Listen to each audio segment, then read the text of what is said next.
മക്കയിലെ കൊടും ചൂട് താങ്ങാനാകാതെ ഹജ്ജ് തീർത്ഥാടകർ 6 ദിവസത്തിനിടെ 500-ലേറെ ഹാജിമാരാണ് മരിച്ചത്. ഇന്ത്യയിൽ നിന്നുള്ള 60-ലേറെ പേർ അറഫയ്ക്ക് ശേഷം ചികിത്സയിലിരിക്കെ മരിച്ചിട്ടുണ്ട്.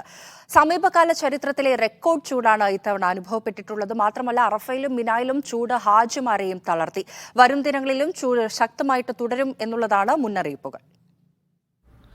5000-ലേറെ പേർക്ക് സൂര്യാതപമുണ്ടായെന്നാണ് കണക്ക്. വിവിധ ഹജ്ജ് മിഷനുകളുടെ കണക്കനുസരിച്ച് 500-ലേറെ പേർ ഇതുവരെ അറഫയ്ക്ക് ശേഷം ഹജ്ജിൽ മരിച്ചിട്ടുണ്ട്. ഇന്ത്യയിൽ നിന്നും 60-ലേറെ ഹാജിമാർക്ക് അറഫയ്ക്ക് ശേഷം മരണം സംഭവിച്ചു. ഇതിൽ 15 പേർ മലയാളികളാണ്. ഈജിപ്തിൽ നിന്നുള്ള 300-ലേറെ പേരാണ് അറഫാ ദിനത്തിൽ ഉൾപ്പെടെ സൂര്യാതപത്തിലും വിവിധ ചികിത്സകളിലിരിക്കെയും മരണപ്പെട്ടത്. ജോർദാനിൽ നിന്നുള്ള പലരും മരണപ്പെട്ടു. റോയിട്ടേഴ്സാണ് ഇക്കാര്യം ഈ രാജ്യങ്ങളുടെ നയതന്ത്ര ഉദ്യോഗസ്ഥരെ ഉദ്ധരിച്ച് റിപ്പോർട്ട് ചെയ്തത്. സൂര്യാതപമേറ്റും പിന്നീട് ചികിത്സയിലിരിക്കെയുമാണ് ഭൂരിഭാഗം പേരുടെയും മരണം. 18 ലക്ഷത്തിലേറെ ഹാജിമാർ ഈ വർഷം ഹജ്ജിൽ പങ്കെടുത്തിരുന്നു. ഇതിൽ 3 ലക്ഷത്തോളം പേർക്ക് ആരോഗ്യ മന്ത്രാലയം ചികിത്സ നൽകിയെന്നത് തന്നെ ഇത്തവണത്തെ കാലാവസ്ഥയുടെ പ്രതിസന്ധി വ്യക്തമാക്കുന്നു. കടുത്ത ചൂടിൽ മുന്നറിയിപ്പ് ആരോഗ്യ മന്ത്രാലയം നൽകിയിരുന്നു. ഈ കാര്യങ്ങൾ ലംഘിച്ചത് പല ഹാജിമാരുടെയും മരണത്തിന് കാരണമായിട്ടുണ്ട്. 51 ഡിഗ്രി സെൽഷ്യസ് ചൂട് കഴിഞ്ഞ ദിവസം എത്തിയിരുന്നു. സമീപകാല ചരിത്രത്തിൽ ആദ്യമാണിത്. അസഹനീയമായ ചൂട് നല്ല ആരോഗ്യമുള്ളവരെ പോലും തളർത്തി. ഭരണകൂട നിയന്ത്രണത്തിന് അപ്പുറമായിരുന്നു കാലാവസ്ഥ. സൂര്യാതപമല്ല മലയാളി ഹാജിമാരുടെ മരണങ്ങൾക്ക് കാരണം. ഹജ്ജ് കർമ്മങ്ങൾക്കിടയിലെ ക്ഷീണവും തളർച്ചയും ഇതിന് കാരണമായിട്ടുണ്ട്.